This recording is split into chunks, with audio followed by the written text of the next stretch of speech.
Can you hear now? Okay. Yay, team.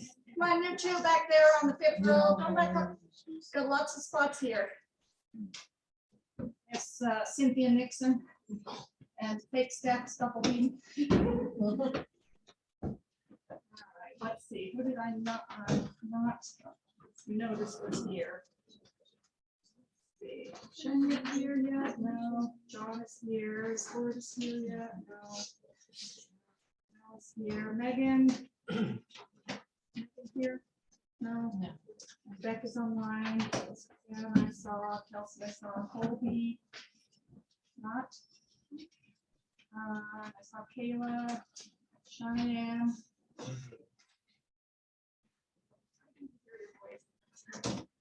Kaylee and Courtney and Lindsay and David online. Amber, there you are. Corner girl. Alex, you're here today. No, yeah. Alex, I saw. Steph, Masteron, not here yet. He's here, Victoria's here, Christmas here, and I saw Wendy, she was downstairs, was here. Distance here, all right. Somebody comes in and tell me, because otherwise they're marked absent. Okay, so we'll always start with just some housekeeping.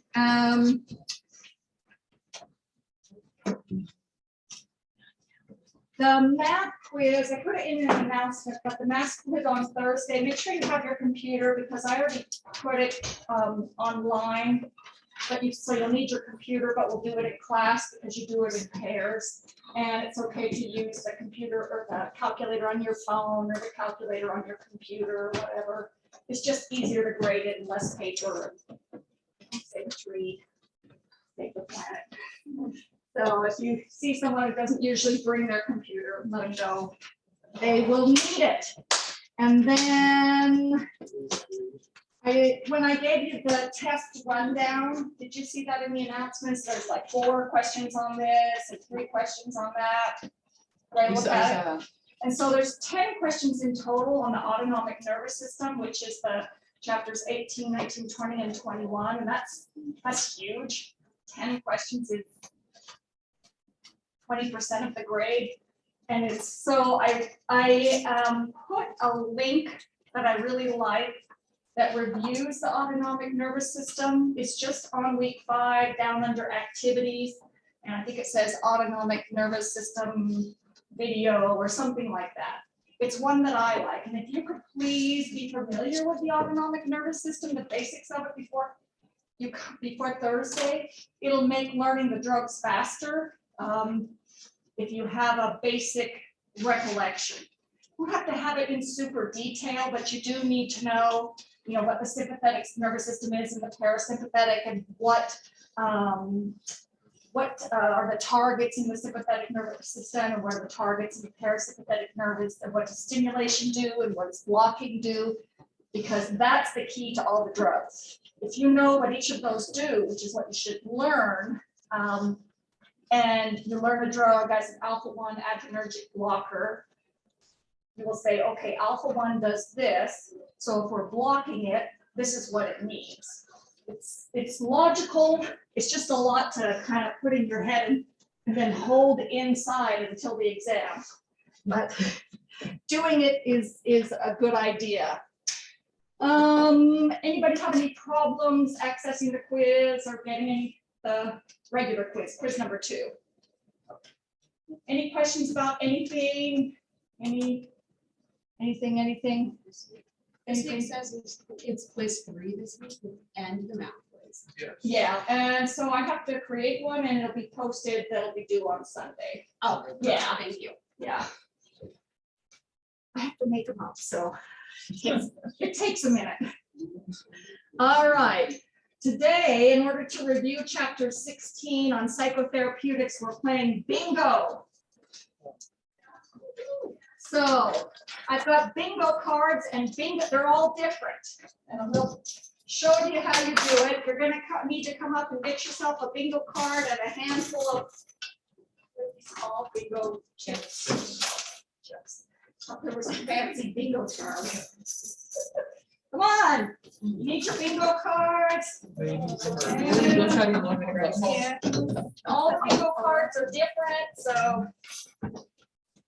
this is how we're gonna kind of go over everything. I tried to create it so it hits the high points. And then after class today, I'll post the master list of questions and answers. So in order to be able to put a chip over the correct answer, if it's on your card, we have to figure out, I'll ask a question and as a class we'll figure out what the answer is. Fortis has generously donated a prize of a Fortis backpack with a zebra popcorn inside, or thanks nurse with a pen and pad and various things inside. So it is important to have a prize for all the fun. We've got my bingo thing to the officials. Bingo. We haven't studied this yet, right? It was already assigned reading, assigned study guide. So this is to review the information in a more entertaining way. Rather than me stand here and regurgitate. Yeah. All right. Get yourself a winning bingo card. Big money. All right. So the way we do it is we get a number here and it will tell me which question I'm going to do. All right. So the question is, this is an atypical antipsychotic. Well, it's not a drug. It's a drug class. Atypical antipsychotics are known to cause blood cell issues, including agranulocytosis and this type of anemia. So atypical antipsychotics. You raise your hand. Yeah, oh yeah, whatever. We're just going to try and figure it out. And so this is a type of anemia. Oh. So if we talk about the class of atypical antipsychotics, aripiprazole, ziprasidone, things that are used in that drug category, they're known to cause problems with the blood cell lines. So one of them is agranulocytosis, meaning we don't produce granulocytes, and this type of anemia. What type of anemia? You don't know, find the answer. Important to know this because hemolytic. And what does hemolytic mean? Yeah, your body is destroying its own red blood cells for what? Because of a drug. Excellent. So if you have hemolytic on your card, fill that in. And the middle one is a free one, obviously. So oops, I'll have to put that here. All right, the next one is number 22. All right. When patients are taking SSRIs, selective serotonin reuptake inhibitors, for the first time for depression, what is the most important thing to monitor for the first few weeks of therapy? Suicidal thoughts. Suicidal thoughts. Yep, you got it. 22, we got it. All right, the next one, better she gets it out here. Ready and go. That's why I like that. All right, so excited. All right, 28. This class of antidepressants block an enzyme involved in removing norepinephrine, serotonin, and dopamine from the brain. So this is an enzyme. This class of antidepressants blocks an enzyme involved in removing norepinephrine, serotonin, and dopamine from the brain. So that means the function of the drug is to keep norepinephrine, serotonin, and dopamine in the brain longer. Not tricyclic, not SSRI. MAOIs, because MAO is an enzyme that helps break down and remove them from the receptor. So if we use an MAO inhibitor, then we're blocking the enzyme. Got it? So if you have MAOI, you get to put a chip. All right. 33. Woo, woo, woo. This antidepressant medication was originally indicated for treatment of depression, but is now also indicated as an aid in smoking cessation. It's sometimes also added as an adjunct antidepressant for patients experiencing sexual adverse effects from SSRI therapy. No, it's not. It's bupropion. Yeah, and that's key. So this is a drug that's not only in the antidepressant class, but it's in the chapter on substance use disorder. It comes up again for smoking cessation. So it's an important one to know. All righty, bupropion. All right, next one, 26. It says this drug is the oldest and most commonly used tricyclic antidepressant. And outside of depression, it's commonly used to treat insomnia and neuropathic pain. Not any of those. So it's a tricyclic antidepressant. So you're gonna, that rules out things like fluoxetine, because that's an SSRI. It is amitriptyline. Amitriptyline is one of the oldest drugs out there. Amitriptyline. So that's in the tricyclic. That's like the prototypical tricyclic antidepressant. And it has other uses as well, insomnia and neuropathic pain. You may not have it. Not every. Run away, bingo. All right, 30. This class, another class of antidepressants, they're currently the first line that we go to when treating depression. And it acts by inhibition of serotonin reuptake, possible effects on norepinephrine and dopamine, right? SSRIs, you're right. It's the class that we usually go to when we're first prescribing an antidepressant. No. SSRI. You get a backpack if you get big bag.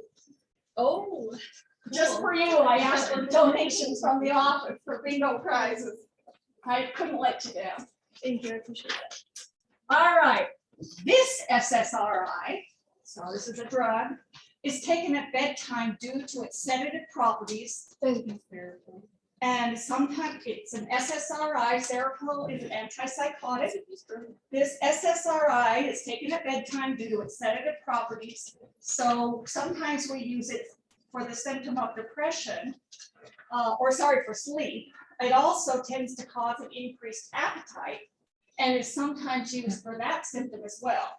So it's an SSRI that treats depression, it is sedating, and so we take it at bedtime and it increases appetite. So we use it for people who have loss of appetite.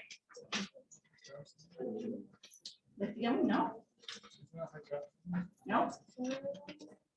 Nope. It has three key uses.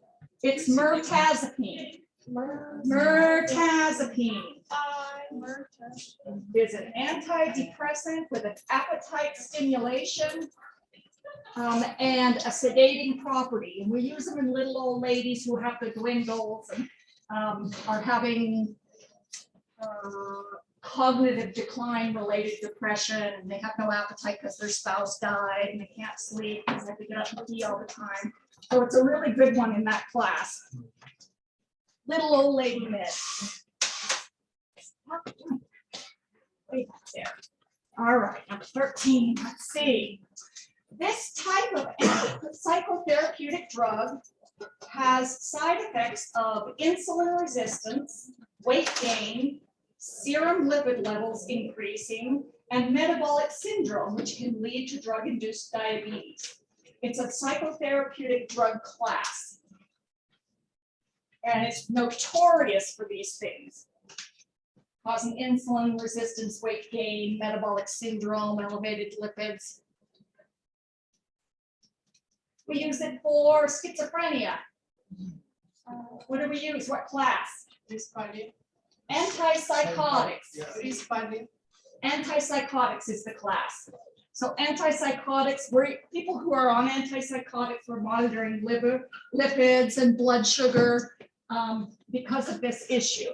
So if you have antipsychotic and you didn't recognize what we were talking about, it's time to go back and reread what we're watching for in that class of drugs. Antipsychotic, all right. All right, let's see what this one is.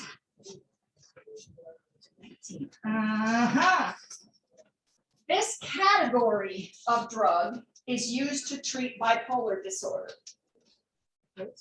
Mood stabilizer, yeah. Got it. Excellent.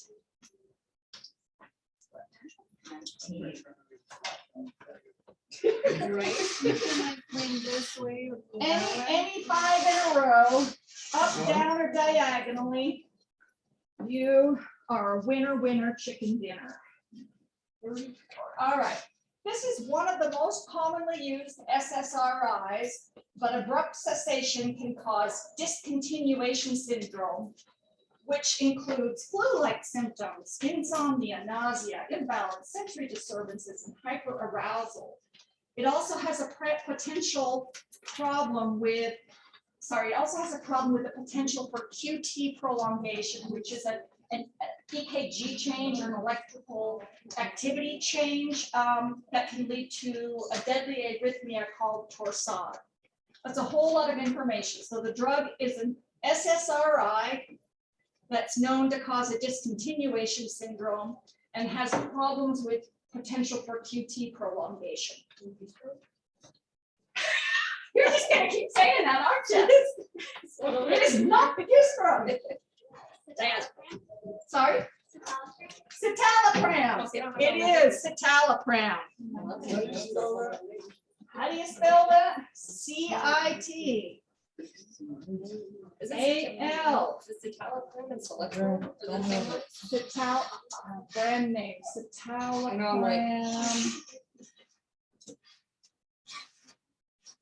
It's hard for me to remember brand I know. names. So like I said, it's one that I take.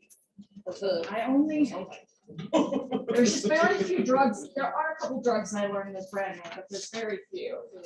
Yeah. All right, this one. Antidepressant therapy requires how long of drug therapy at adequate doses before we can fully evaluate the results? 6 weeks? 6 4 weeks. to 6. 6 weeks, thank you. 4 to 6. Yeah, it is 4 to 6, but It's 4 to 6. Yeah. on this, we're saying 6 weeks. Cool. Because that's the answer on the card. No, 5 in a row, not 4. Now, that's not a diagonal, that's 2 side by side. The diagonal is here. Okay, next one. 23 says, this non-drug therapy should be used along with a patient's antidepressant therapy. It should not. It should be used along with a patient's antidepressant psychotherapy. That's the recommendation, is that anyone who's being prescribed an antidepressant, the recommendation is you get more bang for the buck with psychotherapy. And in fact, recent studies show that cognitive behavioral therapy by itself is as effective or more effective than medication alone. The tidbit. On some light 3 a.m. reading. That's when you're awake, John. I'm thinking of you when I'm reading it. This class of antidepressant has potential adverse effects of orthostatic hypotension, drowsiness, impotence, and 70 to 80% of people who overdose with it die before reaching the hospital since there's no antidote. It's a class, yes, tricyclic. Tricyclic antidepressants are pretty dadgum deadly, which is why they're not the first line choice anymore. Since we don't have an antidote. All right, next one out. Before administering lithium, this is the most important lab value to check besides a lithium level. Sodium, it's sodium, right? What clearly states about sodium is the key one. Good job. Way to read your bingo card. Pull it out of your brains. Okay. This class of antipsychotics has a better safety profile than traditional or first generation antipsychotics and includes drugs like clozapine, risperidone, olanzapine, etiopine, trazodone, and aripiprazole. What class of antipsychotics has a better safety profile than the first generation? Atypical. So we have the first generation ones, and I have a bingo. I have a bingo. You liar. all right, Bingo, should go one too. you got one too? No, You got it. sodium and antipsychotic. All right, you can Unique choose to have a prize if you want. No, You don't no. have to, and we can keep going in order just to go through these questions. Yeah, let's keep going. Anybody want a prize? It's a backpack with zebra popcorn. Oh, hidden surprise. Or a Lucifer one? bag that says, "Thanks, nurse," and it has a pad of paper and a pen and a something else. I don't know, something somebody gave me. All right. All right, way to win. No, we don't want to check. Let's keep going now, because we need to go through all of these. There you go, fill with candy. We're gonna make it random. I should have taken more prizes so we can keep finding bingos. All right, number 17. This anti-anxiety drug is the shortest acting benzodiazepine. No, this drug is not a benzodiazepine. I can't hear. You know that it ends in like am. Oh, Alfredo. Alprazolam. It was close to the juice bro. It is not. on my paper. Oh, okay. One of these times we'll get used for us. That's what I'm saying. All right, let's do Probably like a smoking. the name of this adverse effect from a certain class of antidepressants is manifested by delirium, agitation, tachycardia, sweating, muscle spasms, muscle rigidity, shivering. It can lead to hyperthermia, seizures, heart rhythm abnormalities, kidney failure, and DIC, serotonin syndrome. So as you go through the antidepressants, all of the ones that have serotonin in them or are serotonin, act on serotonin, so SSRIs or SNRIs. There's this precaution about drugs, interaction with drugs that increase serotonin levels or increase or an interaction with other drugs that act on serotonin. I haven't seen it in clinical practice, but I know it's out there and it's a risk. And it makes it so your body can't produce serotonin. No, you have serotonin, you have too much serotonin. It's too much. Yeah, you have too much serotonin, and so you. I assume it's reversible. You get to the hospital and they're gonna give you something to block the action of the serotonin binding. You just have to like let it take its course. Well, I mean, if you have DIC, we're not gonna let it take its course to disseminated intravascular coagulation. DIC. Right. Yeah, so just recognizing what class of antidepressants cause it and what are the symptoms. Because that's That's an NCLEX type question. For sure. There are 3 divisions for mental disorders in our book. They are anxiety disorders, psychoses, and General. no. There are 3 Schizophrenia. divisions. So Psychosis. anxiety disorder includes general anxiety, OCD, panic disorder. There is psychoses, and then there's one more category. Schizophrenia? Yeah. Affective disorder. Affective disorders. So learn your drugs by those divisions. Are they an anti-anxiety medication? Are they antipsychotic? Or are they used to treat an affective disorder? It's easier to follow them down those those trees, pathways.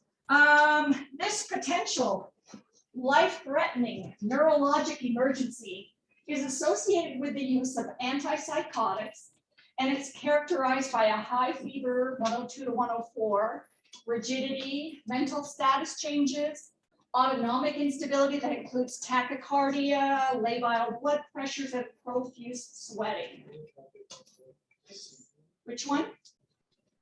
Neuroleptic malignant syndrome, NMS? Yes, it is I'm neuroleptic. not gonna say that. It is neuroleptic malignant syndrome.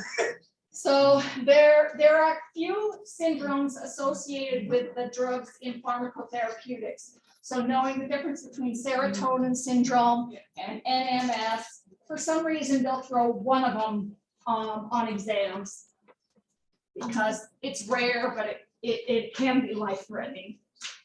All right, treatment of a benzodiazepine overdose is generally symptomatic and supportive, but this drug may be used to reverse the effects. Flumazenil, right. Always know your antidotes, that's the take home. This antidepressant is an old drug and is the prototypical SSRI. It's used to treat depression, bulimia, OCD, panic disorder, and premenstrual dysphoric disorder. And it's also great for people who forget to take their meds because it has about a 9-day half-life. What med is it? No, it is not. It is fluoxetine. I don't have that on my paper either. Did you?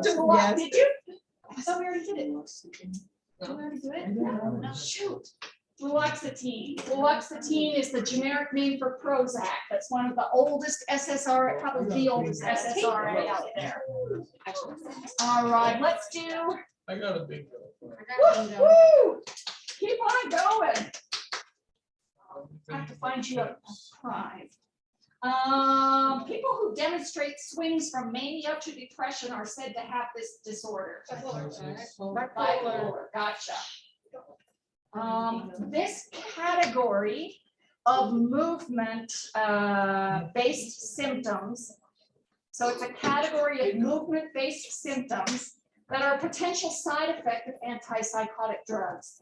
And they're characterized by involuntary muscle symptoms that kind of look like Parkinson's, muscle spasms, and muscle restlessness. What are these symptoms called associated with antipsychotics? There's a word that specifically refers to these types of symptoms when they are associated with antipsychotics. Extrapyramidal. Extrapyramidal specifically is referring to those movement-based symptoms associated with antipsychotic use. So that's an adverse effect. This antipsychotic is indicated for the long-term treatment of psychosis, and it's useful for treatment of those with schizophrenia who were non-adherent with their drug regimen. That's because we can give it IM and IV. No, and it's contraindicated in Parkinson's and in patients taking a large amount of CNS depressants. It's an antipsychotic. So first of all, not lithium, haloperidol, right? Haloperidol, so you have to think about your antipsychotics. So you put your mind in the class of antipsychotics, and what they're used to treat, in this case, like schizophrenia. Then you divide it in your mind into two classes. Are they the old school, traditional, first generation antipsychotics? Or are they second generation antipsychotics, the newer ones? And haloperidol is an older school. This class, oh, we already did that. No? Yeah, we did. This class of drug is the most commonly prescribed anti-anxiety med. This class of drugs. What's the most common class of drugs prescribed for anxiety? Benzodiazepines. Yep, it is. Even though it comes with a whole slew of potential adverse effects, we still deal it out like it's candy. This herbal product, commonly used to treat anxiety and depression, interacts with many serious medications like warfarin and digoxin, and combining them with other antidepressants can lead to serotonin syndrome. St. John's. So, yeah, I was right. That's Yeah. people use over-the-counter St. John's wort, and the problem is it really does act on serotonin. And so, if they're taking an antidepressant at the same time, you have the risk of serotonin syndrome, and then the potential to interact with the serious drugs, digoxin and warfarin.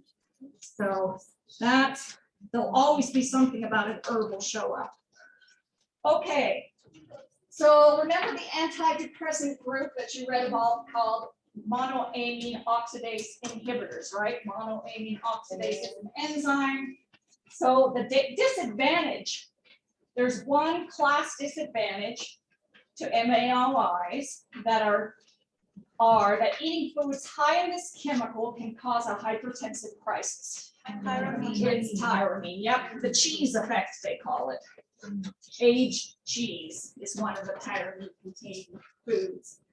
All right, this anxiolytic drug, so anti-anxiety, is the longest acting benzo, and it's used in the management of alcohol withdrawal, reversal of status epilepticus, and in pre-op sedation. It's not used for it. I don't have that much more. What is it? It's Librium. No, This is Valium. It's a benzodiazepine, so the longest acting benzodiazepine is diazepam. Remember we talked about its half-life is, from here to eternity. So they use it to prevent seizures in alcohol detox, yeah. And reversal of status epilepticus. This type of anxiety disorder is abbreviated GAD. Generalized anxiety. That's an easy one. Sorry. This term means severe emotional disorder that impairs the mental function to the point that the individual can't participate in ADLs. Yes, psychosis. So that's the definition of drugs, why we use drugs to treat it. If this individual can't function enough to participate in their own activities of daily living, bathing and dressing and eating and going to work and all of that, we say they're in a state of psychosis or they're lazy. This drug is FDA approved as an adjunctive therapy for all forms of Parkinsonism. It's also used for the drug-induced extrapyramidal symptoms from antipsychotics, prevention of dystonic reactions. So those two are the main. It's FDA approved for adjunctive therapy for all forms of Parkinsonism, and it's used for drug-induced extrapyramidal symptoms. Yeah, it's in there. It's in one of the classes that we covered. It's benztropine. I would go back, if you don't recognize that name, go back and reread where it falls, because all of these themes are pertinent. And I will post this after class. It has all of the questions and answers. It's not a secret. Let's do this anti-anxiety drug is non-sedating and non-habit forming. It has been shown to relieve anxiety as well as in benzodiazepine. But a potential uncommon adverse effect is paradoxical anxiety. It is buspirone. So buspar or buspirone has been found in clinical studies to work as well as a benzodiazepine, but without all the benzo side effects that come with it.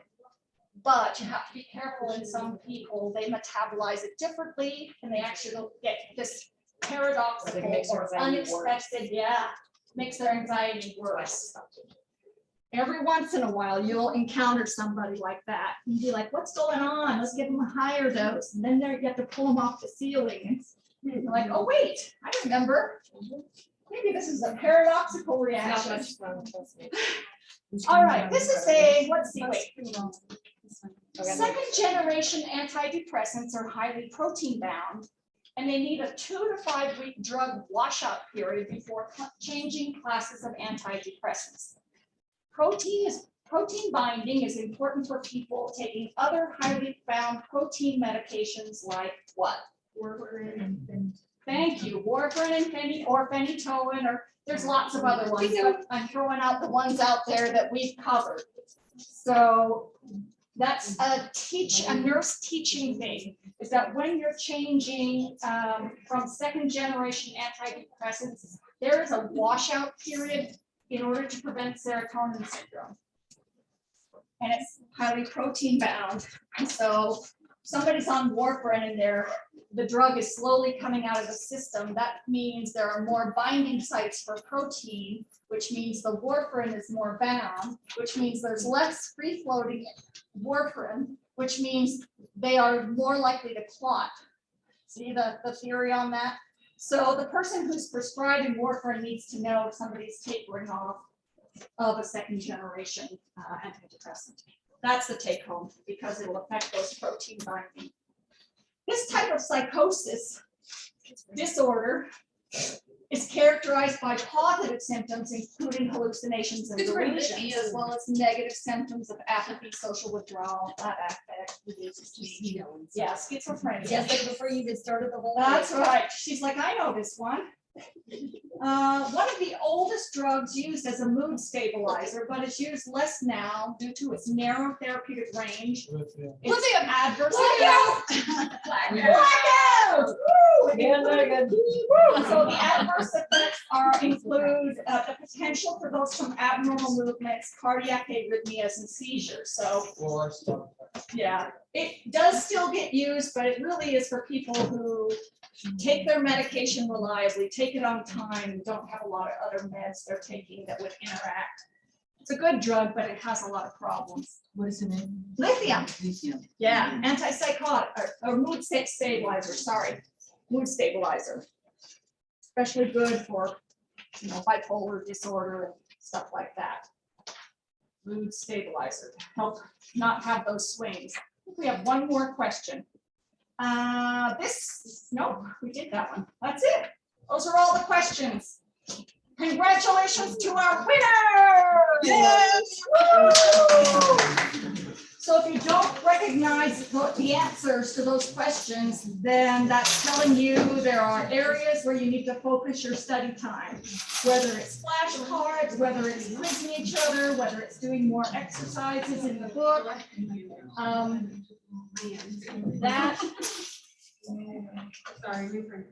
That's the yeah. I will post it. We have a PowerPoint for this chapter. There is one already posted. Oh, sorry. There's a PowerPoint for this chapter already posted, but I chose to do it this way. Let me see. Excellent job, my team. Go ahead and take a 5 minute while I get the next part pulled up. And I'll post that.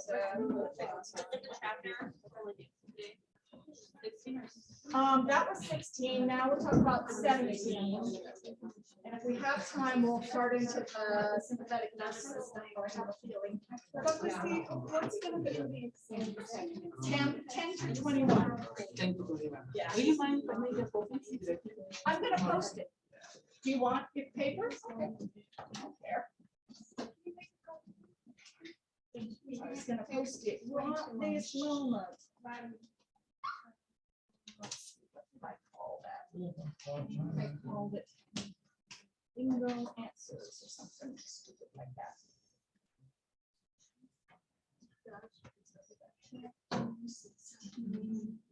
Bingo key, yes. So it's got the question and the answer on it, and I'll just put it right there under activities, under the adrenergic agonist learning video link that I mentioned to you. All right, that's posted now. Okay. I saw Jeanette came in, right? Anyone else come in? Lourdes, I didn't see her. Megan? She came in. Megan came in? Yeah. Okay, and then Colby. I didn't see Colby. Then Alex, I didn't see Alex either. Miss Sarah was not here. My fall cohort disappearing, dropping like flies. Don't give up. You can pass. You can pass the course. Jules.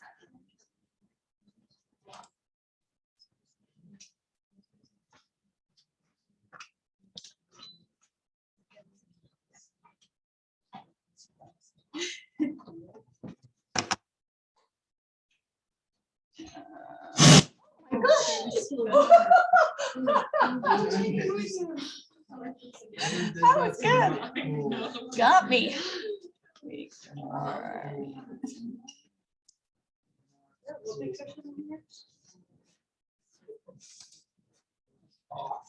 That was John. More powerful than I currently am.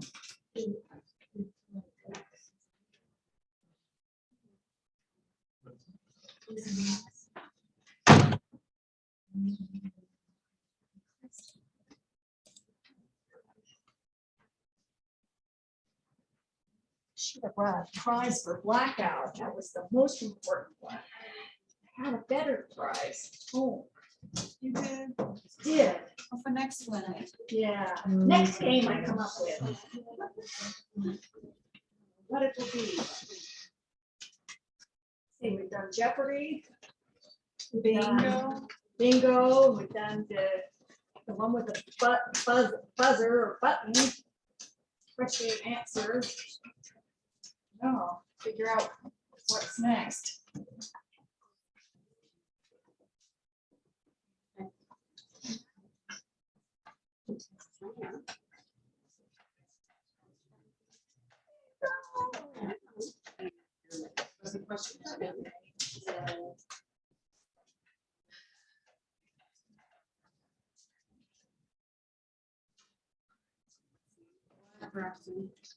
What, Braxton?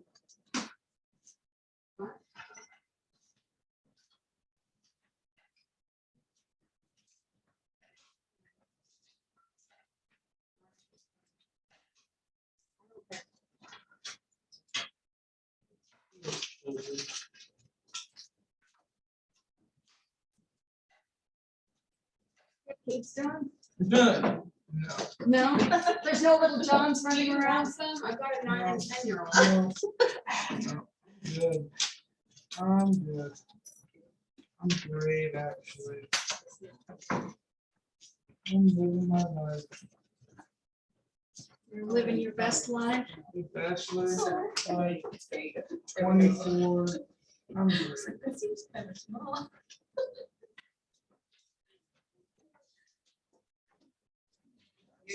Yep, I'm young. That's my excuse.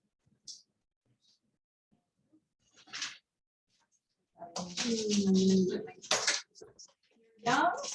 Yeah, I am. You look mature. I got bad hair genes. Oh, that's it. My dad was bald at 23. My grandpa was bald at 24. When they were young, they just shaved their head. Oh, it doesn't mean. I can grow hair. It's just not. It's super, super thin. It's not a full luscious moth like you It is. had when you were a teen. Yeah, that is not it. I honestly started losing my hair on my mission. But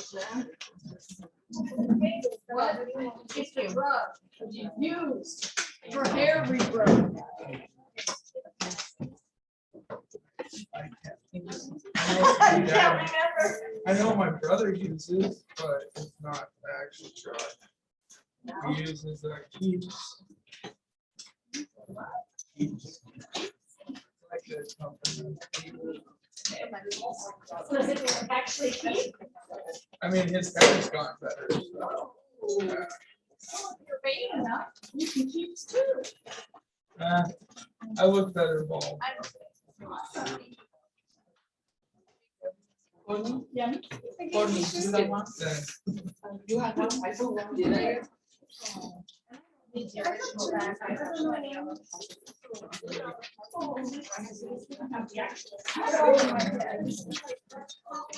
All right, so.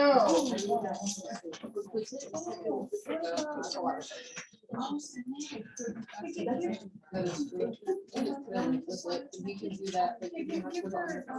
Right, so who felt confident about that chapter on psychotherapeutics? Nobody? What?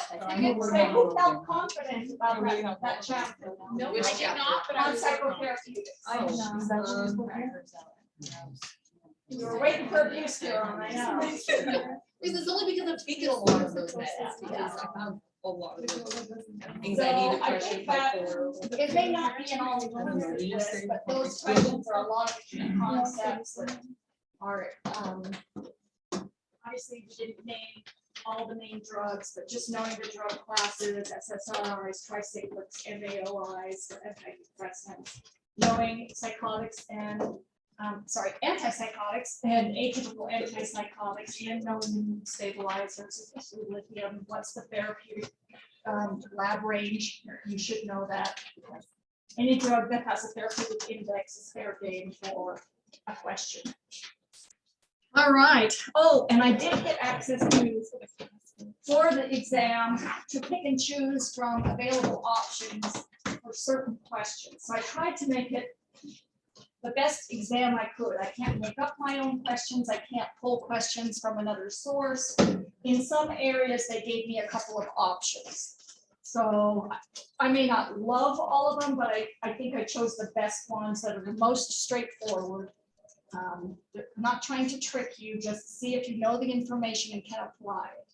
So I know 100% is coming for all of you. I can feel it. Is it too much to ask, like what meds it's asking about, like not any questions about it, but just like what meds are on there, so like you'd be like. Can't do any of that. That's why I was asking. Because that's spoon feeding you that, and then when you come to HESI, have you studied, or will you All just that other study stuff. those drugs? Okay, So it's gotcha. better to know the drug classes, so tricyclic antidepressants, and what's the prototypical drug, and what are the uses for it, and what are the side effects, and is there a lab we should watch out for? That's the best way to, in my humble opinion, to learn it. So let's do some current slide. All right. This is a pretty good chapter, substance use disorder. I mean, so if you are interested in substance use disorder treatment. Right. So it's a good thing to know. It's always a good thing to know, yeah. All right. This is on. So we're just gonna kind of go through them. Obviously, opioids are out there. We already talked about them. Dextromethorphan falls into that category because it crosses the blood-brain barrier and it activates a certain opioid receptor. So that's a new drug of abuse, is large quantities of diphenhydramine because it produces a high. Large amounts of dextromethorphan, not diphenhydramine. Dextromethorphan. So that's the DM in your Robitussin DM. Yeah, it's the cough suppressant. Remember opioid suppressed cough? So even though it's not technically an opioid, it does act on opioid receptors. And so that's why we go over that. So the goal in treating opioid dependence is to go gradually enough that they can tolerate the adverse effects, with the goal of obviously permanently being drug-free. Unfortunately, we know it's super hard to do, and relapse rates are really high, and the drugs that we use sometimes to treat the dependence get abused themselves. So we're kind of screwed, aren't we? Specifically methadone. So methadone is the first choice. Well, it used to be the first choice of drug to use for opioid dependence disorder. What is methadone? What category of drug? It's an opioid, right? It's an opioid. So we're using an opioid to treat opioid dependence. However, it doesn't produce the high effect. So it binds to the opioid receptors, but you don't get the high. And if you bound to the receptors, then you're going to have less potential for some of the side effects. So we use methadone, but obviously you can abuse it if you take large enough quantities, and I have seen that just recently, in fact. So with opioid drug withdrawal, this is sort of the typical time period of when, I think the person going through withdrawal would feel like it's taking a lot longer than this, but it peaks within about 72 hours, and within about a week, they start to have an easing of those physical symptoms. So if you're needing to guide someone through what to expect, that's sort of your timeline. We do use clonidine to treat a hypertensive crisis when someone's coming off of opioids, if they didn't have access to it and they suddenly stopped opioids. And so these are some of the withdrawal symptoms that you can see, which looks like a lot of other symptoms. Sometimes it's real hard to pick apart what's going on. So just ask, hey, what drugs are you on? Oftentimes they'll tell you. Woo, that's interesting. All right, we know about management of overdose, right? It's naloxone. And then because of all of the adverse effects and risks for hypertensive crisis, obviously we know about formal detox. So for relapse prevention, where did we see this drug before? It's the antidote, it's like no. It's like naloxone. So this is used for relapse prevention. So Narcan, naloxone is used once or twice maybe for acute emergency, where naltrexone is used to help someone stay opioid free. So it also blocks the opioid receptors, preventing you from having that euphoria. And we can use it alone, which is Suboxone, or combined with buprenorphine, which is Subutex. There are specific clinics that prescribe this. There are very strict rules around receiving it. And then the key is you have to be a week off of opioids to start therapy. Relapse prevention. Yeah, relapse I was like, prevention. how's that supposed to help them to get off of it? Yeah. They haven't taken it for. Okay, Yeah. that makes- So I missed that. be on something else while you're easing off of it, then onto Suboxone or something else like that. So that's opioids. Then we talk about all of the stimulants. So we have like prescription stimulants, and then we have street stimulants. Obviously, we know what they're used for: stimulate and keep us alert, and give us energy. And so they can be the drugs used for ADHD, or it can just be like ecstasy, MDMA on the street drugs. So that's the mechanism of action. Releases norepinephrine from its storage site. Basically, we know it's a stimulant because it's stimulating the CNS and cardiovascular system because it's a stimulant. So everything is sped up, right? Our heart rate's sped up, our energy levels are sped up, we can't sleep. So unfortunately, we can get some heart rhythm abnormalities. These are the proper indications for prescription stimulants. As you recall, we talked about ADHD, narcolepsy, and obesity treatment. Methamphetamine, everybody should know about meth because it's so prevalent. And those are just the slang terms. It's stronger than other amphetamines, super addicting. All right, there's our friend from Breaking Bad. Everybody seen Breaking Bad? Yeah. Okay, so pseudoephedrine is a stimulant, right? So why is pseudoephedrine regulated when it's pseudo? What's his name? Walter White. Walt, what did Walt teach us about anything? Why is pseudoephedrine regulated? Because it is regulated. There's a limit on how much you can buy in a 30-day period. It's supposed to be. Yeah, it's the ingredient, right? So if you buy a stockpile, you can cook it up in your kitchen. And got spaghetti on one burner and meth on the other. All right, so where do you get pseudoephedrine? Behind the counter, right? It's when you just go to the pharmacist and say, I need some Sudafed or pseudoephedrine. They say, do you want, long acting or short acting? How many do you want? 10 boxes. How old do you have to be? 18 and older. 18. In Utah, what do they have to see in order to give it to you? Your ID, because they write it down. Big brother is watching you. What's the legal max you can purchase federally versus state? Something to, they do differ. Utah is I believe, more conservative. And then what's the difference between pseudoephedrine, which is the original brand name Sudafed, and Sudafed PE? Because doesn't that look like PE? What's Sudafed PE? It's not behind the counter. It's in the aisle with all the other, decongestant medications. What's the ingredient? Phenylephrine. Yeah. So it's just good to know so that when you're teaching somebody about what to buy and they see Sudafed on the shelf, and if your intention was for them to take pseudoephedrine, they need to know it's not this one. You have to go to the pharmacist. That's the main kicker for it. All right. Yeah, MDMA, drug of choice for rays. More calming than amphetamines. MDMA, ecstasy, E. I don't say that word. I say What's the top MDMA. word? Methyl and dioxymethamphetamine. Yeah, say that. Well, I would. Well, that'll be in our spelling bee. Ooh, we can have spelling bee.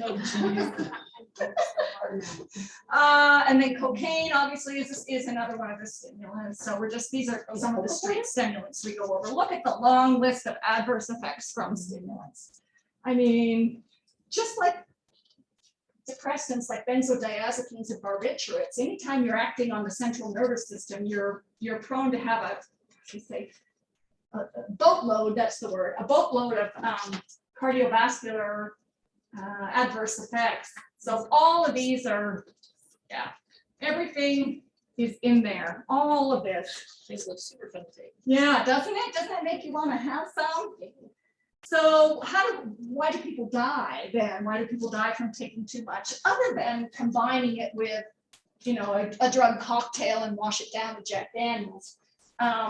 Usually death is due to a combination of convulsions, going into a coma, and cerebral hemorrhage. Doesn't sound like a good way to go. Treatment of overdose is supportive. That would lead us to believe, no specific pharmacological treatments for withdrawal.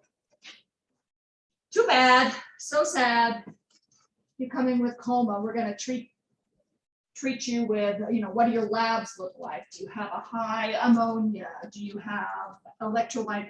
We're going to treat symptomatically. If you're not breathing well, we may intubate you. If you're, we just treat the symptoms. So no antidote, too bad.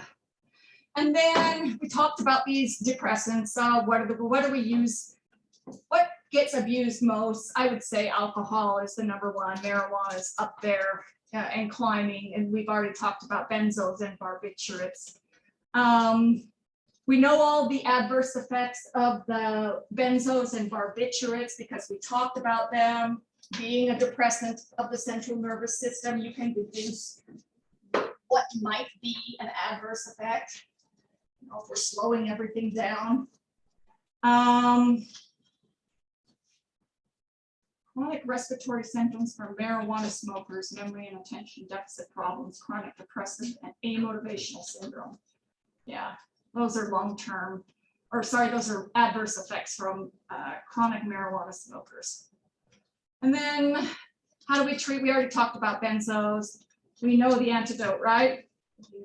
Yeah, which is, anybody else know it? Yeah, flumazenil. Just gonna keep quizzing you on. So THC versus CBD, a lot of people have a lot of confusion about what is what. So marijuana is cannabis, which contains more THC and less of the cannabidiol. THC is what obviously what caused the highs and dependence. So we have the psychoactive component and then the non-intoxicating. Then there's hemp, which is a form of cannabis, right? But it contains less than 0.3% THC. So if you smoke it, you're just gonna be smoking a hemp bag or whatever it is that you made out of hemp. This cannabidiol, CBD, is the second most prevalent ingredient in cannabis. And so far, there's been shown this particular ingredient doesn't show any evidence of dependency. We do have an FDA-approved use.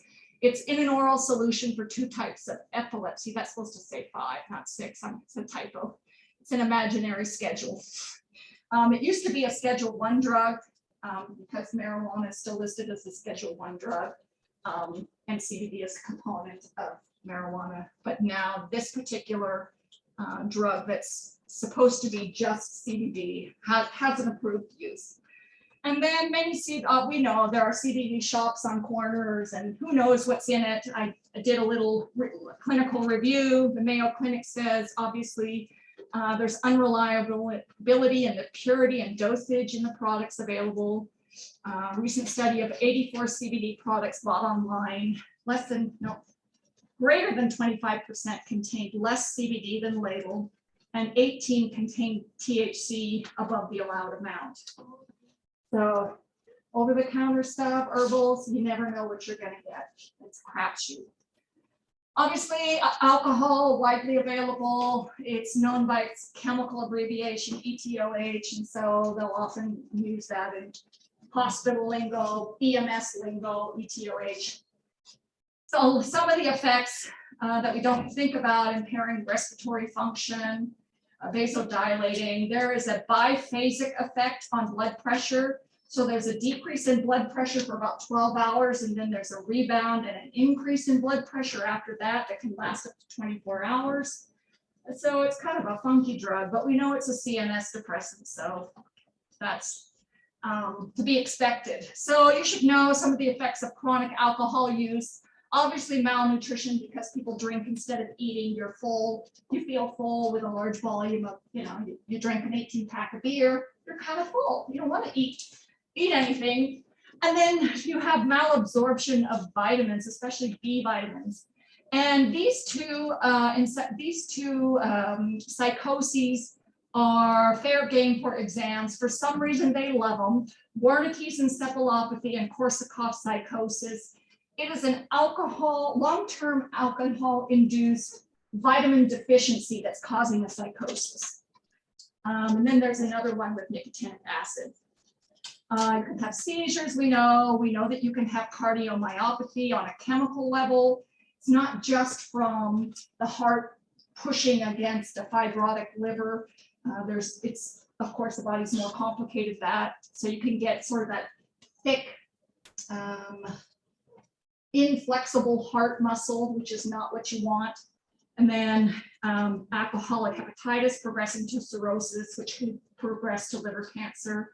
And then alcohol has been clearly shown to be a factor in at least 7 sites of cancer, including mouth, throat, breast, bowel, and liver. So it ain't innocent. Lots of interactions. This is one that always shows up a lot, acetaminophen and liver toxicity. We've already seen it either on a quiz or an exam before. And then it increases the bioavailability of warfarin, so making more free floating, which increases your risk for bleed. So that's an interaction to know. Those are the withdrawal symptoms that we need to manage. So if somebody's coming into the ED for withdrawal, that's what they might look like. We know that we treat them with benzodiazepines, and we might use clonidine again, which falls under the sympathetic nervous system drugs. Clonidine is an alpha agonist drug, which we'll talk about. And then obviously we put them in the ICU if it's really bad, but those are the symptoms. All right, so there's a few treatments out there. So disulfiram is antabuse. Anyone ever heard of antabuse? Yeah. So it causes this syndrome of symptoms where they feel horrible and they are nauseous and vomit. And so this is treating alcoholism with a negative effect. You've taken the drug and now it's going to be in your system for a few days, and you will not want to drink because the effects of alcohol mixed with this drug are so negative. So that's a negative effect. Naltrexone is used in alcoholism, just like in opioid dependence, because it reduces the pleasurable effects. So here we're hitting them on the head with a hammer. Here, we're just trying to prevent the pleasant high that they're seeking. This is actually the newest treatment in America. It's been available in Europe for 20 years. It's the most widely prescribed therapeutic agent for the treatment of alcohol right now, camprosate. And I never prescribed it, and I've had patients with alcoholism. So it's good for me to learn that this is out there. And it works in a completely different way. So people who have been using alcohol have an imbalance of neuron electrical firing. And so this kind of works to try and balance things out and get things to work in a normal fashion, and have a proper balance between nerve excitation and inhibition. It's a unique mechanism of action. Kind of cool. And then obviously it's always supposed to be counseled with alcohol, a support group, peer group, especially for this one. This one, by recommendations and its FDA approval, it should be coupled with counseling. All right. Which statement does the nurse include when teaching a patient about disulfiram, which is antabuse therapy? Well, antabuse will cure your alcoholism if you take it as directed. If you drink alcohol after taking antabuse, your blood pressure will get very high. You cannot drink alcohol for at least 3 or 4 days after taking antabuse. If you miss a dose of antabuse, double the dose the next time it's due. C. Yeah, your B and C. Let's see. So it is C. So we talked about they shouldn't drink for 3 to 4 days after taking it because of these symptoms: tachycardia, hypotension, not hypertension. That was one of the options. Flushing, nausea, and vomiting. It's not a cure. Obviously, we have no cure for alcoholism, or we would have no people with alcoholism. And they always, we tell people to follow the prescribed dosing. You don't double a dose if you miss a dose. I can't think of any drug that you do that. So, all right, now we go to nicotine. So it's interesting that people smoke to calm nerves, but it technically, pharmacologically, releases epinephrine, which creates a physiological stress. So it's an oxymoron to say that it relaxes. I mean, maybe that's how you feel, but in your brain, it's a stressor. We know that tolerance develops just like with opioids, and withdrawal symptoms occur when stopped, just like opioids. There are no therapeutic uses, and 200 known poisons present in cigarette smoke, obviously. So this is how we treat nicotine dependence. We give them nicotine. And we tell them don't smoke while you're on the nicotine replacement therapy. That's what these are called, nicotine replacement therapy, abbreviated NRT. And people do but they're not supposed to, because now they get the nicotine in their cigarette along with the nicotine in their patch or whatever. Doubling up on the nicotine. You can smoke less cigarettes and get more nicotine. So people like patches because it's less things to do multiple times in a day. But other people like the oral feel of a gum or a lozenge to satisfy that oral craving for something in your mouth. And then there's inhalers and nasal sprays. I think these are the more common ones out there. They are prescription or over the counter. You can get them any old time. And then we talked about this one. It was on our bingo game. So when it's used for treatment of nicotine dependence, it has a different brand name. That's just why we don't learn brand names. It's bupropion. It's an antidepressant and a nicotine withdrawal medication. It is the first nicotine-free. So this is not nicotine replacement therapy, right? With this medicine, studies say that it doubles the likelihood a smoker will quit. The newer, although not new, I'd say 15 years maybe, is Chantix. And it does stimulate nicotinic receptors. So it is providing some of the stimulation, but it triples the likelihood that the smoker will quit. But there are a whole bunch of hoops to jump through to get Chantix varenicline. What about bupropion? Is that has to be prescribed? Yeah, bupropion is prescription. It's the first nicotine-free prescription Oh. medicine. Yeah, Just read. Right? yep. That's a funny joke there. You know, I like to entertain when I can. All right, here's your activity. Tell me about vaping. Just be with It's your okay. own people. Choose anybody. Research 5 myths and facts about vaping so that we can talk about it. And anybody who vapes will know what they are. Like vaping is a better way to quit smoking cigarettes, or vaping is less harmful than cigarettes, or you can Google it. But come up with some of the myths, and then maybe it's not a myth, maybe it's true. Maybe vaping is less harmful than tobacco. I mean, let's find the answers to that so that when you are asked to provide education for somebody who wants to quit smoking and they ask about vaping, well, what if I just vape? But you will have the answers to it, because it ain't just that straightforward. I have a brother who smokes more with vaping than he ever did with cigarettes. Yeah, but vape. I know, and you're hypertensive and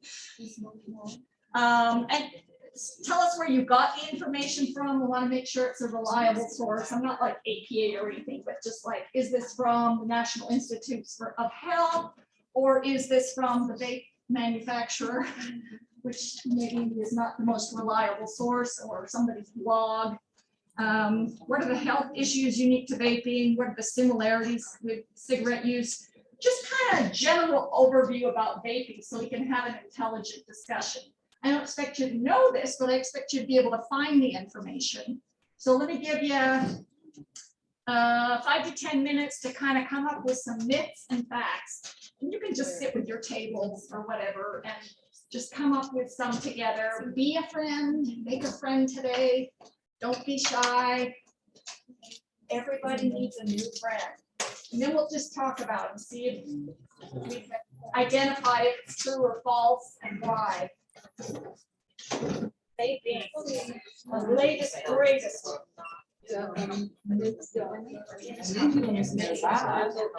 They have flavor. Yeah.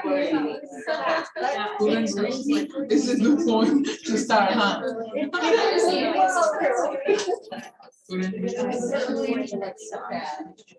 Not as horrible smelling. Cigarettes.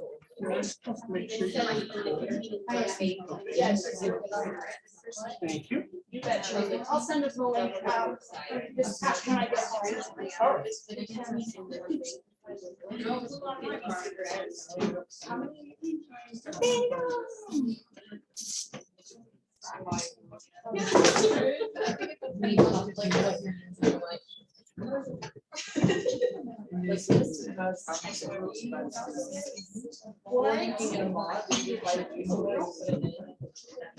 This one is 6,000. Depends on the person. For me, it lasts about 2 weeks. So this one was 6,000 last month. But that's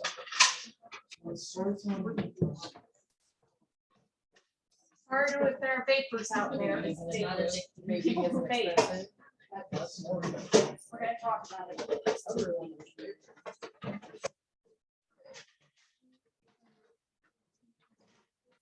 Tressa, make a friend with Cynthia. She's awesome. She's a famous actress.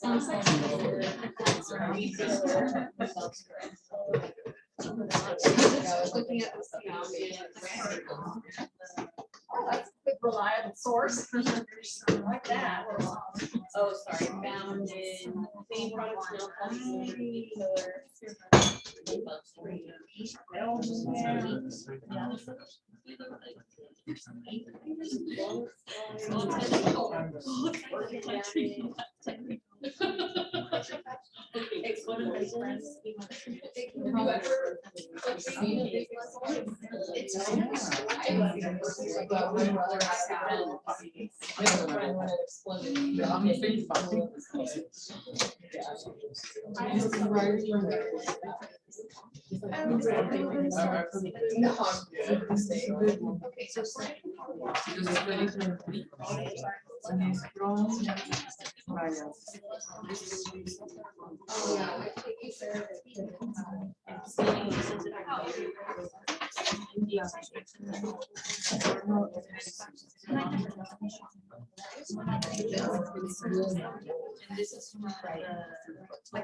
That's what this one was saying, yeah.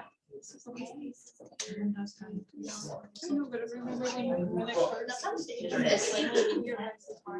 wanna come to my sleeping ball? Oh. Yeah. That is You were still a part of Yeah, it was my country. Noticing is changed my life. I don't know a party girl. Nobody comes. They didn't come. Oh, how to nice. The good things. The good stuff. How you doing? I couldn't remember your age.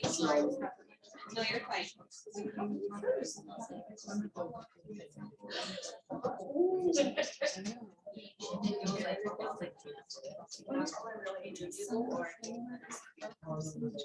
Oh, yeah. I have that. If you use without the flavor, it's better. That's the idea. It sounds like a myth. Healthier. I heard Less toxic. Yeah, I heard no way. Baking is okay because it's legal. Oh my god. Okay. I'll go with this one, guy. Interesting to hear. An adult, there's no because I didn't know. So Oh, yeah. they don't want to hear anything else. Oh, yes, it's not that bad, it's not that bad. I'm gonna refer them to you because I'm gonna say, my teachers say everything is wrong. Everything is a chemical, everything that change your body is drug. I need one more. But it's not working because it's a mix. It's a mix. Oh.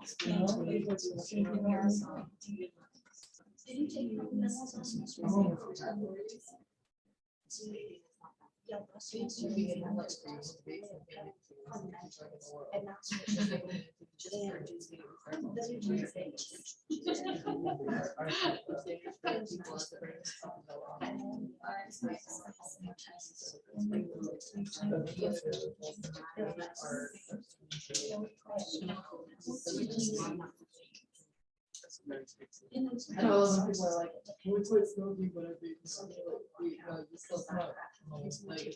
That's like my dad saying, I quit smoking, but I'm still chewing. I chew. yeah, exactly. I'm like, no. No, that's even worse, like your jaw could fall off. Yeah. I'm like, I would rather smoke a cigarette. Wait, when did you turn into one? For this? This is, yeah, I read something like this. Fundamentals. Around injuries. I heard before for pneumonia and they found different from any bacteria, any virus. Pneumonia, and it was Yeah. Yep. 95% were hospitalized, 26% intubate, and 2% died. Not bad, 2%. Just think of the positive, how many live? In how many years Yeah, can right. people buy bases without getting? I don't know, because it hasn't been on the market long enough for us to. In the sense of study the it. body, so people has like the genetics from body, like you see, they can live small life and die. Oh, they die for something else, but of It's course. the rare exception. It's just the rare. Yeah, and I get it. For sure. They have a genetic. Strong. And perhaps their diet was full of antioxidants. Perhaps they lived in an area that wasn't necessarily. Probably management well their stress and other. Yeah, you know, so But the the less. it's not so stressful. That body without fat.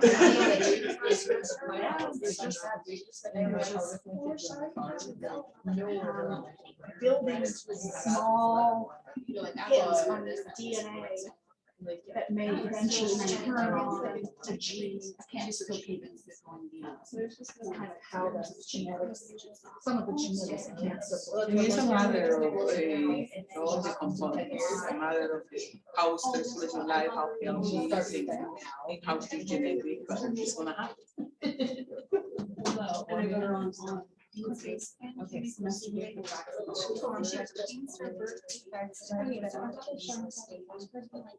You should just be. I'm like, it's too much. I can't do it. I don't know what. All right, landed in Cheyenne. Why do I see that back row talking to each other?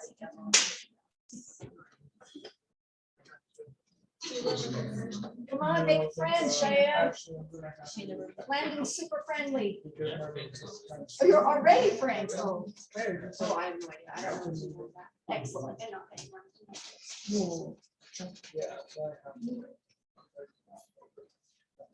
I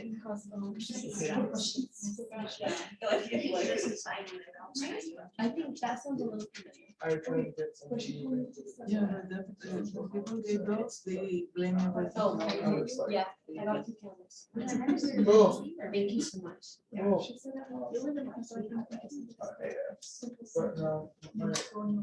All right. Anybody throw out a vaping myth? It's better for you. It's not It's better. expensive. It's better for you than cigarettes, right? So, what are we able to read? Is that true or not true or? So what are we finding with the use of vaping products? It's like chemicals in vape are linked to cancer as well as using shortness. Okay, chemicals in vaping linked to some symptoms. What other things is vaping linked to? Cancer, birth defects, and reproductive issues. Okay, yeah. What about the risk for, you were talking about vaping induced lung injury, which is. I took care of a kid with popcorn lung, and that was not fun. From vaping? Okay, yeah. So it's the vaping induced lung injury. Oh my God. Yeah. And I heard in the future, those are gonna be our all COPD patients, Oh, yeah. vaping generation, Yeah. it's gonna be our own outpatient. What's another myth that you encounter? It's cheaper. than It's smoking. cheaper, isn't it? Is it cheaper? No. No, I don't it's know. I way mean, more. Cigarettes are what, $7 a pack or something? Where are you? I don't know, that's what I see in the I 7-Eleven. would love to know a pack of cigarettes is only $7. I'm That actually, checking that out. actually tastes good. It says one pod is equal to 13, what is it, 13 to 20 cigarettes, so. Doing that, and it's equal to 200 pods, I mean, a pod's like, $10 a pod. I mean, it depends on what one you get, but like 'cause the ones I buy are like $32 to $36, but they have 6,000 puffs on them and last me about a month though. So just it really She's a depends. bargain shopper. Yeah. It just really depends on what one you get. Price per dose, cents per dose, and they're calculating. Price per puff. Like, all right, which does it Okay, give me the most? so- It, may or may not be true, that it's more It's economical. It's just dependable on what brand and what state and. definitely that kind of stayed in stuff, our sin Idaho's taxes we cheaper put on them, for yeah. sure. All right, what's another? That will help you quit cigarettes. It will help you quit. How many people have heard somebody say, I'm quitting smoking, or I quit smoking, So I'm gonna be, because it's better. but I vape? I mean, why quit isn't that anything. true? Why isn't switching to vaping a step towards smoking cessation? Because you're still smoking. You're still It's smoking. still. the What's in chemicals, it? it's still the It's still nicotine. nicotine. It's still nicotine, Yeah.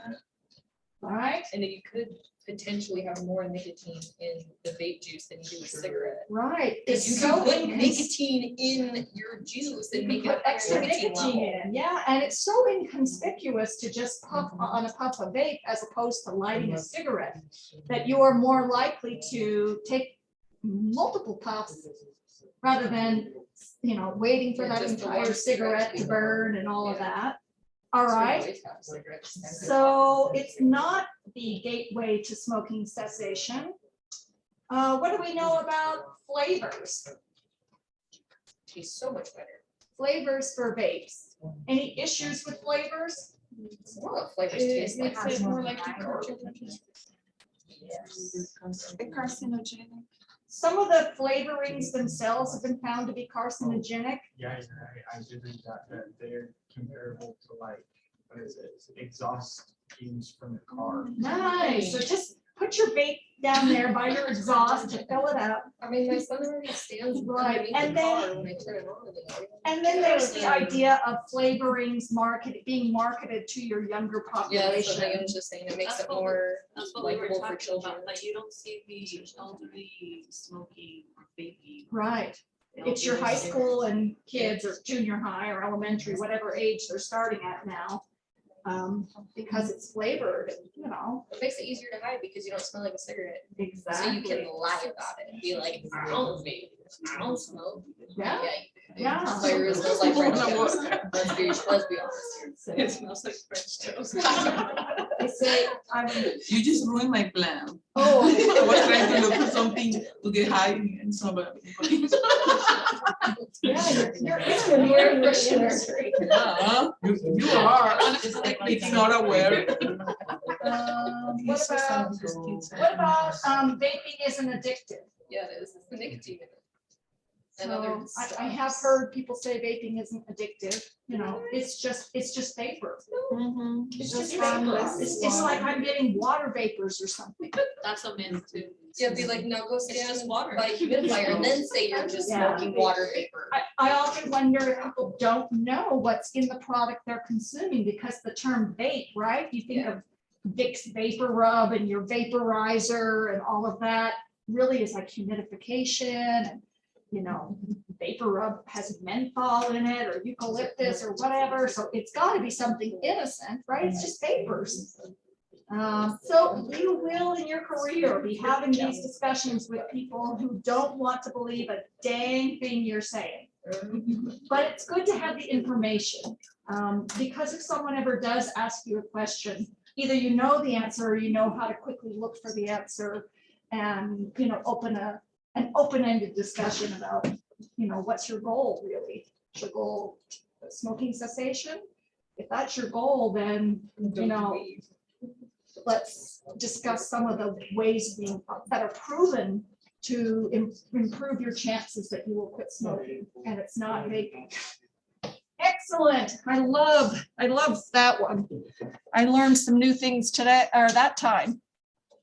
All right, let's do this. Let's do this one. The nurse is conducting a class on smoking cessation. So the nurse reviews the effects of nicotine on all the body systems and goes over all of the various approaches to smoking cessation. So in addition to the non-drug approaches, the nurse also provides information on the drug varenicline, Chantix.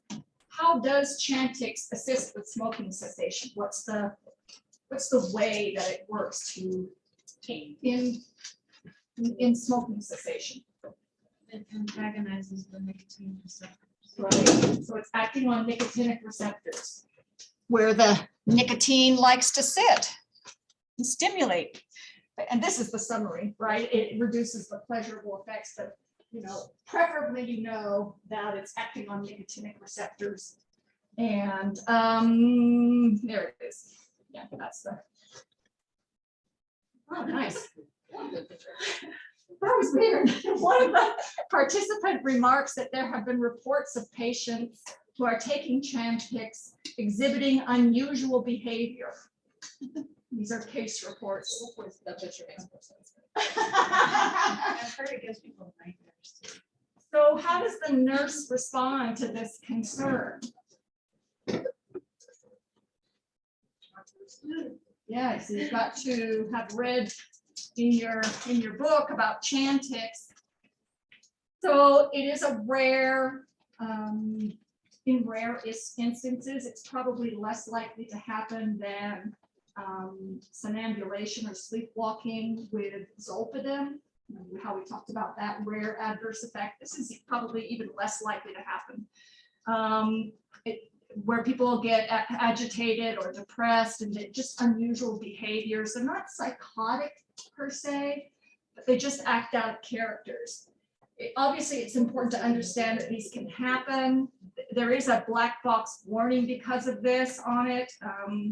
So these psychiatric symptoms, including suicidality, especially if you have a pre-existing psych condition. So it's important to know, yeah, there's a black box warning. There are case reports of people, what's your medical history? Do you have a history of anxiety, or depression, or bipolar disorder, or schizophrenia? That's why it's important to know this. You can incorporate it in your conversations. Another participant says, I don't want to take a prescription drug. Which over-the-counter drug would you recommend? So what should the nurse offer? Nicotine replacement therapy, right? So when used correctly, this nicotine replacement therapy, they all have about the same effectiveness. A patch versus gum. It's really person specific about what their need is. Maybe somebody needs something that they don't have to think about through the day, where a patch is more helpful. And so just kind of talking through how each, why certain people like certain things to see what appeals to your patient. The patches go in a stepwise reduction of nicotine. So the patches have a certain level of nicotine for a certain period of time, and then you switch to a lower dose. It's a downward titration of nicotine. And yeah, but people are going to say that compliance seems higher than with gum. But like I say, people like the chew. And people like the gum because you get that rapid release of nicotine, like a burst, electric shock. What would the best response be when a participant says, I just can't afford Chantix? There's other options. What if Cigarettes are Chantix more is expensive. all right. So the book ends that cigarettes are more expensive, and I hate that answer. They say the price is about $2 per dose, much less than a pack of cigarettes. If I said that to a patient, they would never trust me with anything I said ever again. So what I say is there's many patient assistance programs to help with the cost. Lots of You can go to needymeds.org or Simple Fill. These are programs. There's discount apps like GoodRx, WellRx, lots of other discount programs. And then for uninsured patients, Pfizer, who makes Chantix, has a program that they can get a really discounted price no matter what their income level is, but if they're uninsured. So, I mean, insurance does cover some of it, but it's just one way to kind of walk through options. Like if this is something you really want to try, there's, you know, more than one way to skin a cat, and you can write down some options that they can investigate. I never want to say that somebody can't have something, because I've used drug manufacturers' drug programs for lots of drugs before. All right, that's the end of that one. We made it through substance use. Now you're all experts. What do you take for alcohol withdrawal? What's the one that causes a syndrome? Disulfiram. Disulfiram, right? Antabuse, right? Or the drug that we use for long-term opioid abstinence, naltrexone.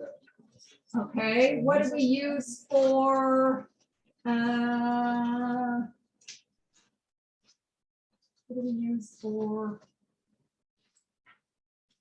benzodiazepine overdose?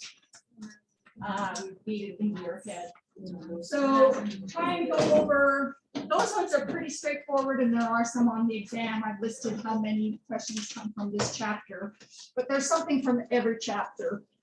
And then the 5 math questions. All right, let's look at starting on the chapter 18, all about sympathetic nervous system and adrenergic agonists.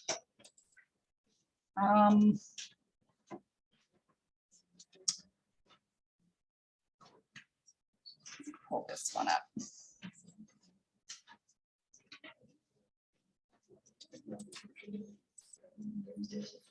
It all sounds very complicated, but it's pretty straightforward if you just put your mind to it. It makes a lot of sense. All right, so we're talking about the autonomic nervous system, which is the system that maintains all of our functions that we don't have to think about, right? And we have two divisions, so sympathetic and parasympathetic, and they balance each other out, right? And so if you have a dysfunction, an underlying dysfunction in one of the systems, I've had patients with autonomic dysregulation and their body's just wacko. They have to be on all kinds of drugs because their whole system is faulty. So you really need a well-functioning entire system. So there's a lot of terminology in this chapter. We talked about sympathomimetics being the term, meaning sympatho, meaning sympathetic nervous system, mimetic, meaning mimicking. So mimicking the sympathetic nervous system. Adrenergic drugs do this. And there's another term, catecholamines. So drugs that mimic the effect of the sympathetic nervous system transmitters are called catecholamines. There's a lot of terminology. The most common catecholamines or neurotransmitters that we're dealing with are norepinephrine, and isn't it fun, it has another name, noradrenaline, or epinephrine, which also has another name, adrenaline. I mean, why can't there just be one name? And then there is dopamine, which is obviously, we talked about dopamine in Parkinson's as a neurotransmitter there, and having a deficiency in dopamine. So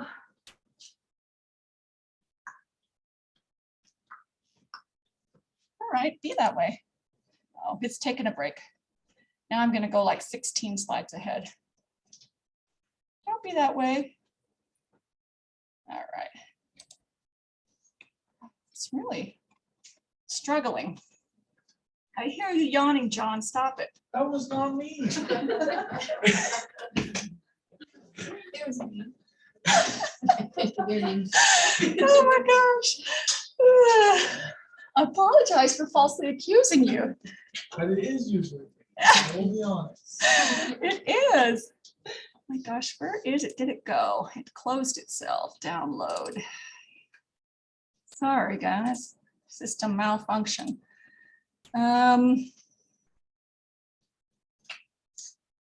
So, like I say, there's a separate video that I'd like you to watch in between now and Thursday. That's a link in this week from this particular website.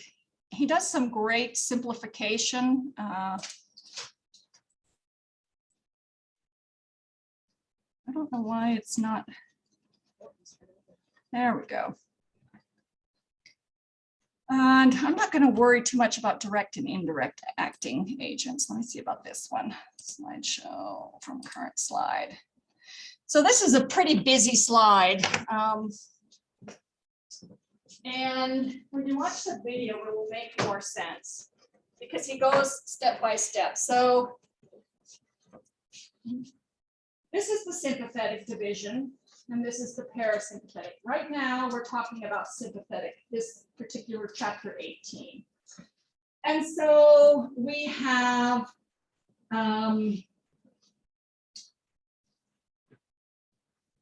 these nerve synapses, and there's a connection, right, where a neurotransmitter acts in between. And that neurotransmitter in here is acetylcholine. So we have it acting in the brain and then acting in the adrenal gland. There are two targets of action in the sympathetic nervous system. It's not just our brain. There are some targeted towards the adrenal gland. So when this is stimulated and acetylcholine is produced in order to close that loop, it produces norepinephrine. The adrenal gland, when acetylcholine is produced, produces both norepinephrine and epinephrine. So if we're talking about in the brain, well, if we're talking about, in the central nervous system where it's acting, we're talking about norepinephrine and then receptors, alpha and beta on the target organ. It sounds very complicated, but it's super simple. Then down here, we have norepinephrine and epinephrine as well. So basically, what we've got is this stimulation, and then we have an effect from norepinephrine or noradrenaline on certain receptors on target organs or on the adrenal gland. So if you know what the receptors do, if we're targeting a receptor, it tells you what the function of that drug is. So an agonist does what? What does an agonist do? Increases what? Increases the normal physiologic action of that neurotransmitter, right? So we're making it stronger because antagonist obviously opposes it. So if we are using an adrenergic agonist at a specific receptor, what we're doing is stimulating this to do more of what it's supposed to do. Super straightforward. Here's the take home: central nervous system and adrenal medulla, epinephrine, norepinephrine. And then what organ or organ system gets stimulated is determined by what receptors they act on. So we know our neurotransmitters. Now we learn what are the receptor sites, right? All right, so these are the targets in the sympathetic nervous system. We've got some targets, and they can be on all sorts of cells. They can be on cardiac cells. They can be on bladder sphincter cells. They can be on the the musculature around your blood vessels. So alpha often gets abbreviated with the Greek symbol alpha. There's alpha 1 and alpha 2. All right, then we have beta, which is this Greek symbol, 1, beta 2, and there is a beta 3. There's a drug that we use, and then there's a dopamine as a target. So let's go through these targets and see what they do. Let's see if this one plays. Alpha-1 receptors are mainly located on vascular smooth muscle throughout the whole body, and when activated, they lead to vasoconstriction. They're also located on the dilator muscle of the iris, and when activated, they lead to mydriasis, which is dilation of pupil. They're also located on urinary sphincters, and when activated, they lead to contraction and urinary retention. Alpha-1 receptors are also located in the liver, and when activated there, they lead to glycogenolysis, which is breakdown of glycogen to glucose. Lastly, alpha-1 receptors are also found in the kidney, and when activated there, lead to inhibition of renin release. And as a reminder, renin is an enzyme that is secreted by the kidney and is involved in the regulation of blood pressure. So in summary, activation of alpha-1 receptors leads to sympathetic response. Just think about it. When you are in a fight or flight mode, it's advantageous to have constricted blood vessels in case you start bleeding. You also want to retain urine when you're fighting or running away. And you definitely need extra glucose. Now, what about alpha-2 receptors? Well, alpha-2 receptors are a GI protein-coupled receptors. Don't need to know that. They are primarily located on presynaptic nerve endings, and when activated, they cause decrease in production of intracellular cAMP, which in turn leads to inhibition of further release of norepinephrine. Additionally, alpha-2 receptors can be found on the pancreatic islets, and when activated, they lead to decrease in insulin secretion. Now let's move on to beta receptors. Let's hang on. Let's pretend like we did. All right, so if you know that alpha-1 receptors cause vasoconstriction, what happens to blood pressure? What's that? Increases, right? If you vasoconstrict, you have an elevation in blood pressure. That's just an interesting fact. I don't know why it shows up. They love to talk about the mydriasis or dilation of the pupil. Urinary retention, TION.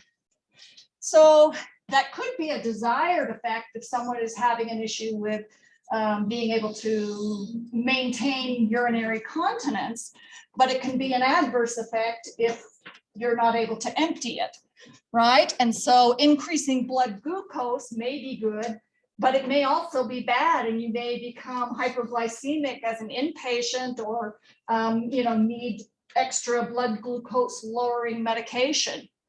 And then if you decrease renin, so renin is an enzyme involved in the renin-angiotensin-aldosterone system, which we love, which we'll talk about in cardiac drugs because it's fun. Basically, we're talking about increasing blood pressure. So that's the effects of an alpha-1 receptor. So if we take a medicine that's an alpha-1 adrenergic receptor agonist, that's a whole mouthful of words. Alpha-1 receptor, okay, now we know, okay, we're in the sympathetic nervous system, we're targeting alpha-1 receptors. An alpha-1 receptor agonist. An agonist is telling us we're taking a medicine that's going to have these effects or further these effects. So when would you want somebody's blood pressure elevated? Yeah, if you're hypotensive for whatever reason or another. So you can see how this would be helpful. I mean, maybe we don't want contraction of the uterus, and so we use an antagonist, right? If you know what the receptor does, then you can know what we're targeting. So here's an alpha adrenergic receptor agonist. So oxymetolazone is Afrin, and then there's like phenylephrine. So the most common is an intranasal, the most common one referred to as an example of an alpha-1 adrenergic receptor agonist is like Afrin. Well, what does Afrin do? So when you have this type of congestion, you have vasodilation. Just like when you have a headache, the thought is that you have vasodilation. So you need a vasoconstrictor, but we don't want to vasoconstrict the entire body. We just want to do it locally. So we use a local medication to vasoconstrict to reduce congestion. Great drug. There are problems with use of oxymetolazone or Afrin. I don't know why this is not working. There is the issue with, I can't put it on here, rebound congestion. So Afrin is only indicated to take for like 3 to 4 days maximum, because, and there are people who take it long term and then they end up with rebound congestion worse than when they started taking it. So it's just one of those things when you're educating somebody. They might use it for a nosebleed. Afrin gets used as a topical vasoconstrictor in nosebleed. So if you go to the ER, it's one of the protocols. You'll get some puffs of Afrin up the nose and a rhino rocket or a nasal tampon or whatever it is we're going to stick in your nose. But it's only intended for short-term use. All right, so we talked about, it already went over alpha-2.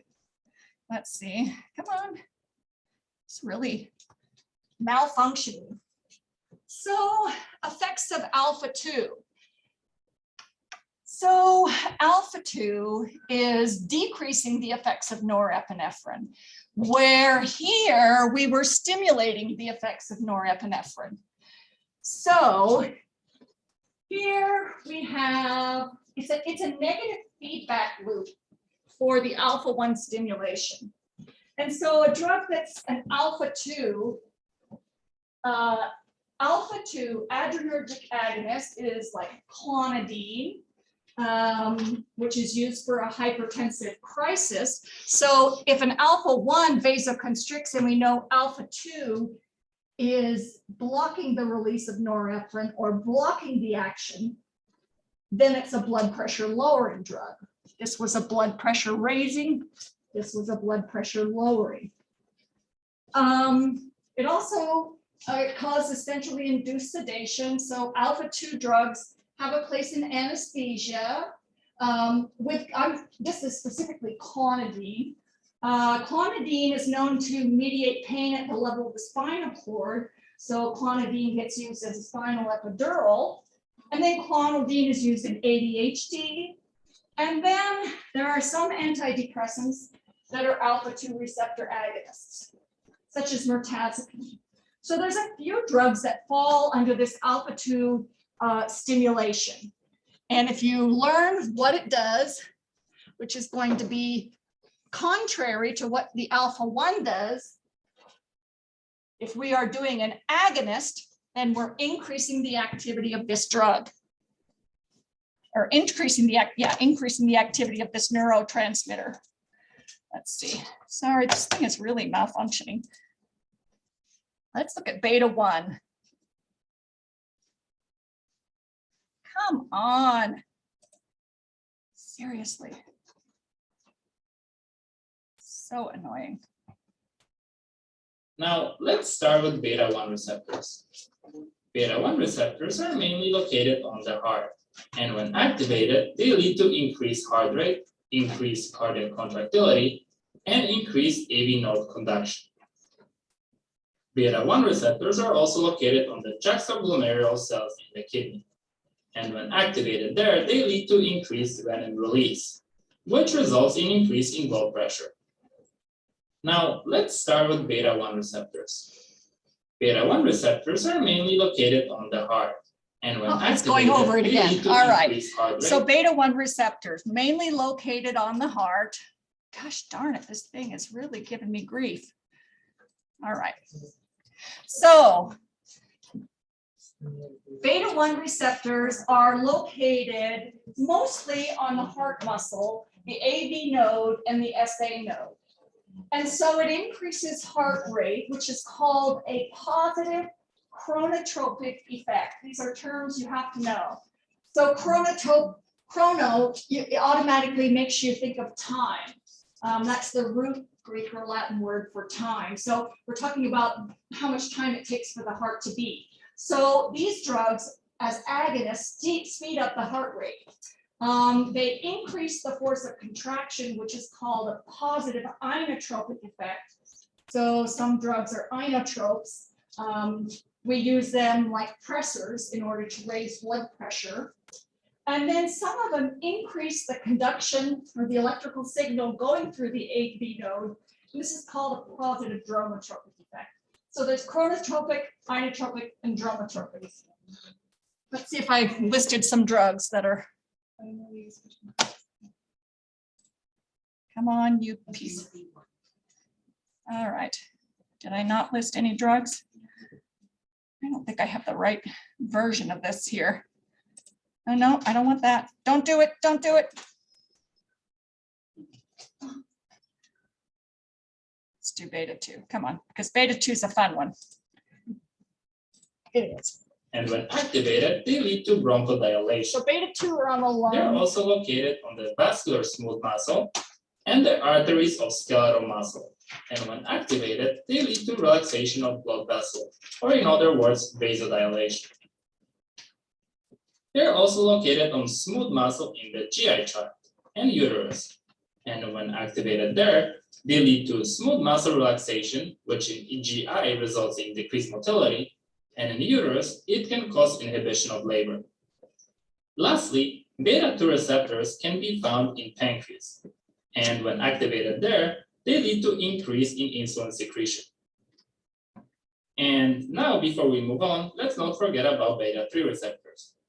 Beta-3 receptors are mainly located in adipose tissue, and when activated, they lead to increase in lipolysis, or simply breakdown of stored fat. Beta-3 receptors can also be found in the urinary bladder, and their activation there is thought to cause relaxation of the bladder and prevention of urination. Now let's switch gears and let's talk about actual adrenergic agonists. So adrenergic agonists fall into two major chemical. Okay, so beta-1 acts on the heart. Beta-2 drugs act on the lungs for bronchodilation. So what drugs do we use in lung disease for bronchodilation? Like albuterol, right? So you just automatically know by common drugs like, oh, that sounds like it falls into this class. It's a beta-2 adrenergic agonist. We also use it for vasodilation, to slow down geomotility, to inhibit labor, to get more insulin secretion. And then we do want to mention the beta-3 because there is a specific medication that's used to relax the bladder for overactive bladder. So we want to relax muscle spasms. Yeah. So if you have an overactive bladder, it's getting signals that you need to urinate when you really don't. Your bladder's not full. You're getting all these, I gotta go, I gotta go, I gotta go, but you're gonna output of 100 ml. Yeah, so we want to calm that. All right, we'll go over some more. I encourage you to watch this full video or any other video on the internet. Make yourself a little chart about what each receptor does. When you know that, you know the drugs. Okay, thank you. You betcha. Fun stuff.